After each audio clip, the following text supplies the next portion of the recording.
Top quality और consistent performance के लिए सिर्फ सिल्वर पंप नाम याद रखना। બપોર બાદ અનેક વિસ્તારોમાં વરસાદ વરસ્યો હતો। એસજી હાઈવે, ગુરુકુળ, વસ્ત્રાપુર અને જોધપુરમાં વરસાદી માહોલ જામ્યો। તો આ તરફ બોપલ, ગોતા, શેલા સહિતના વિસ્તારોમાં પણ વરસાદી માહોલ જામ્યો છે। શાહીબાગ સહિતના પૂર્વના વિસ્તારોમાં પણ વરસાદ વરસી રહ્યો છે। તો અમદાવાદના અનેક વિસ્તારોમાં વરસાદી માહોલ જોવા મળી રહ્યો છે। અમદાવાદ શહેરના આ દ્રશ્યો છે કે જ્યાં અનેક વિસ્તારોમાં પાણી ભરાયા છે। બપોર બાદ અનેક વિસ્તારોમાં વરસાદ વરસ્યો હતો, જેના કારણે સ્થાનિકોને ગરમીમાંથી આંશિક રાહત મળી છે। એસજી હાઈવે, ગુરુકુળ, વસ્ત્રાપુર અને જોધપુર વિસ્તારમાં વરસાદ વરસ્યો હતો।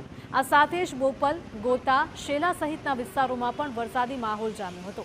તો શાહીબાગ સહિતના પૂર્વના અનેક વિસ્તારોમાં પણ વરસાદી માહોલ જામ્યો છે।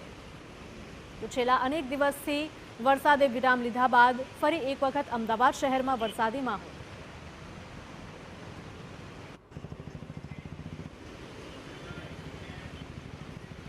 દાહોદની પાનમ